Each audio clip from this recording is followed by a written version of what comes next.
Bienvenue dans les enquêtes du Nouveau Détective. Le Nouveau Détective, premier magazine d'enquête sur les grands faits divers, et Engel présente l'horrible recette du cuistot, une enquête du Nouveau Détective.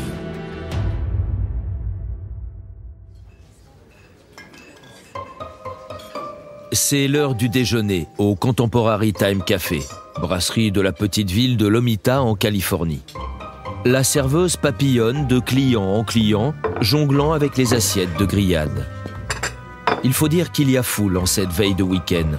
Le Time Café vient d'être inauguré et les curieux du voisinage sont venus juger cette nouvelle adresse par eux-mêmes. Le steak est-il bien saignant? La soupe de légumes verts bien onctueuse? En réalité, on ne sait jamais ce qui se cache derrière les portes battantes d'une cuisine de restaurant. Ici, si les clients se doutaient, ils prendraient leurs jambes à leur cou. Le pire se déroule à seulement quelques mètres, au fond de la cuisine. Il y a là le plan de travail pour la découpe et surtout une table de cuisson où chauffe tout doucement le plus grand faitout de la maison, avec une contenance de près de 200 litres. Sous le couvercle, à la surface de l'eau écumante, nul quartier de tomates ni branche de céleri, mais une main blanche et un œil roulant au gré des bulles. Oui, c'est bien de la chair humaine qui se cuisine ici.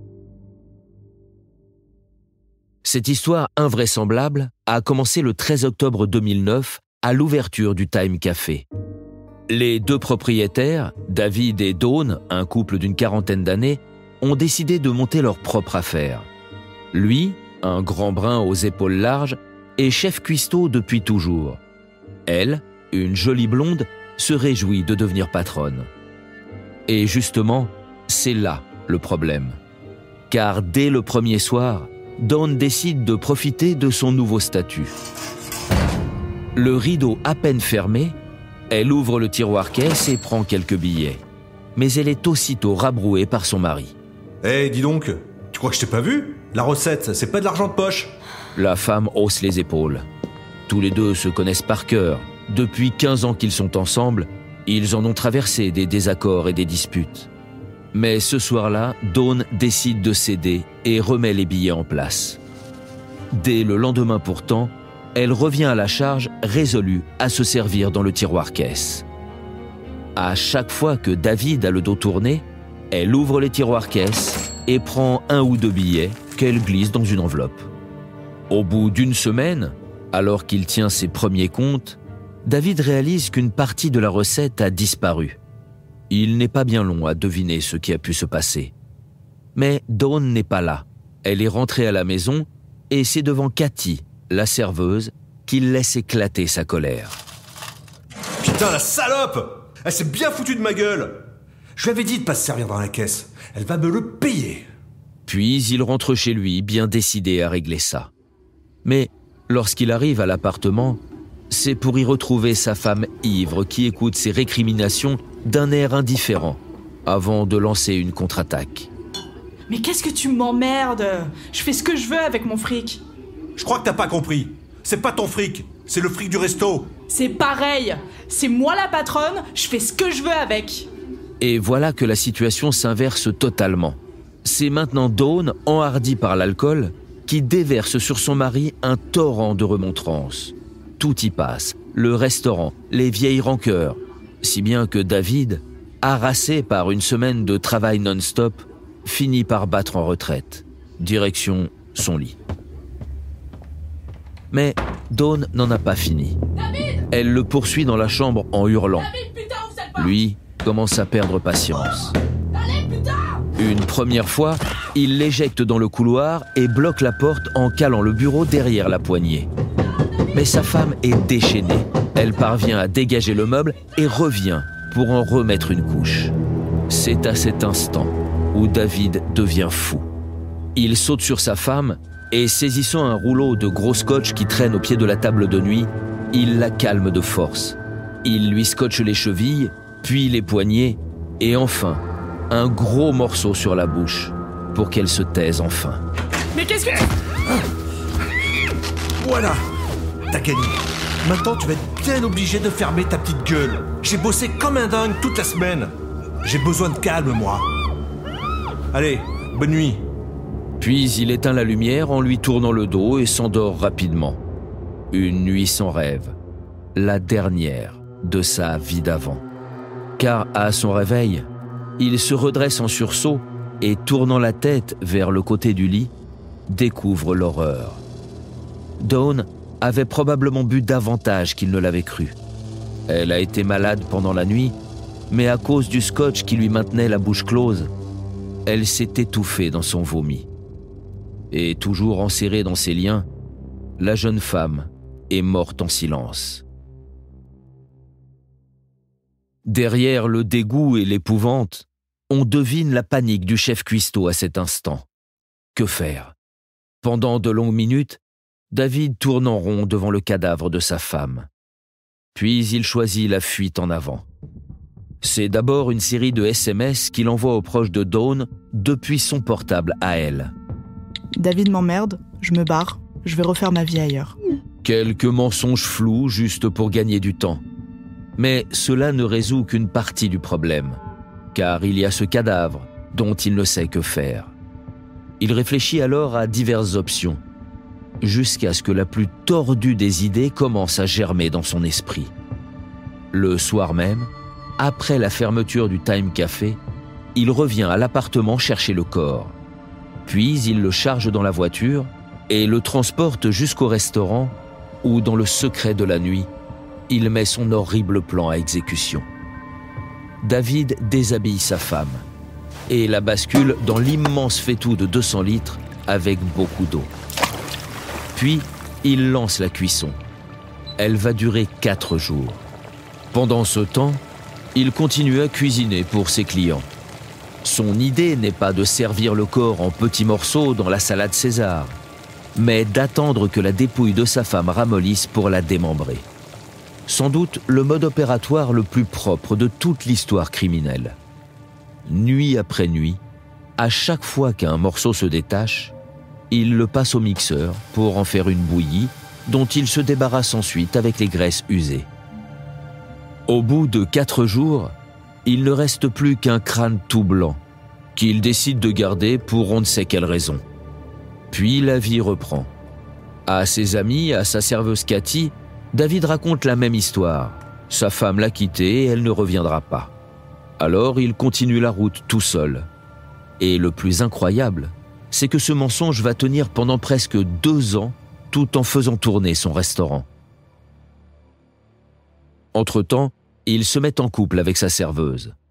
Plus personne ne s'interroge alors sur le sort de Dawn. Plus personne, sauf une, la meilleure amie de la jeune femme. Car depuis le début, cette dernière trouve le scénario de la nouvelle vie bien tordu. Un jour, elle se confie à une de ses amies. Mais enfin, elle m'aurait appelé. Je veux bien croire que sur un coup de tête, elle décide de tout plaquer, mais quand même, elle m'aurait donné de ses nouvelles. Franchement, ça tient pas debout cette histoire. Tu en as parlé à la police? Bien sûr, plus d'une fois même. À force d'insister, ils ont fini par enquêter juste en superficie. Comme ça, parce que j'insistais. Et tu sais ce qu'ils ont découvert? Bah non, dis-moi. Du jour au lendemain, elle a cessé d'utiliser sa carte bleue, son téléphone et son mail. Sur ces constatations, la police ouvre enfin une enquête pour disparition inquiétante et la piste criminelle se dessine. Mais, faute de corps et de témoins, l'enquête va s'éterniser jusqu'en février 2011. Ce mois-là, c'est un nouvel enquêteur qui reprend le dossier en main et décide d'aborder le problème sous un autre angle. Il traverse tous les États-Unis pour aller rencontrer Jackie, la fille unique de David, issue d'un précédent mariage. Installée en Caroline du Sud, Jackie a 22 ans et ne voit pas souvent son père. Mais en apercevant le policier devant la porte, elle blêmit et la jeune fille s'effondre d'un coup. Oui, explique-t-elle, elle a passé une soirée avec son père quelque temps après le prétendu départ de Dawn. Ils ont parlé tard dans la nuit et il lui a confié des choses étranges. Il lui a expliqué que la meilleure façon de se débarrasser d'un corps, c'était de le cuisiner. Il a beaucoup pleuré aussi. Depuis, elle a toujours eu un doute sur ce qu'il était advenu de sa belle-mère. Et c'est ainsi que l'horrible vérité finit par émerger. Le jour de ses aveux, Jackie appelle son père pour lui dire qu'elle a reçu la visite de la police. L'étau se resserre.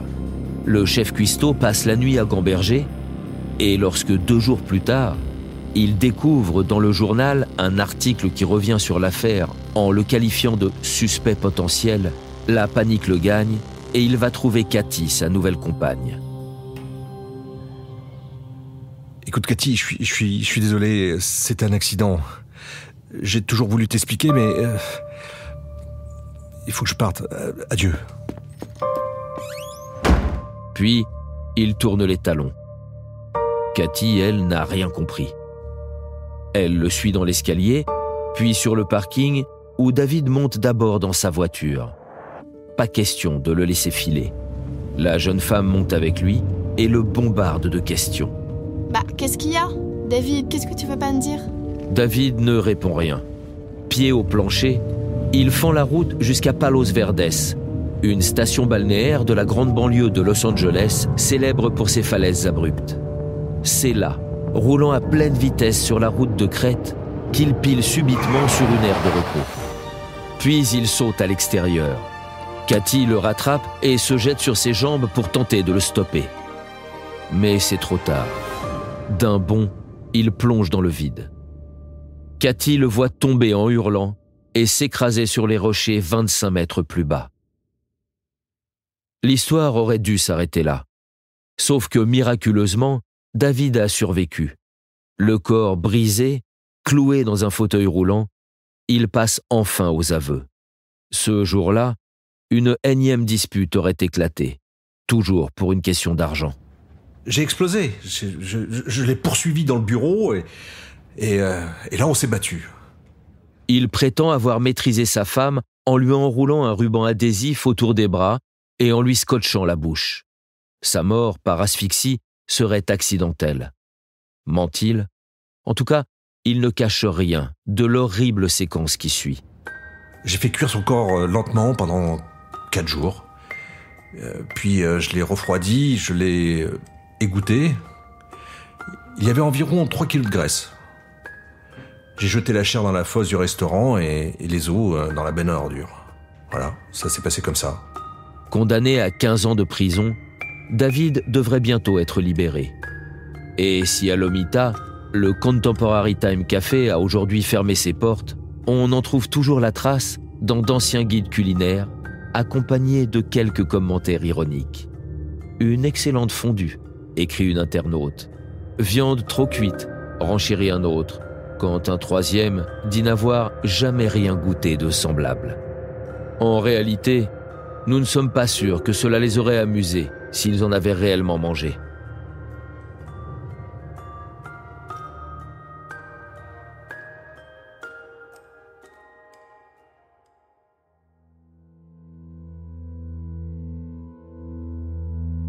Pour ne rater aucun épisode, abonnez-vous à notre podcast sur votre plateforme d'écoute et retrouvez tous les mercredis nos enquêtes dans le magazine Le Nouveau Détective. Nos podcasts et nos enquêtes sont également disponibles sur lenouveaudétective.com.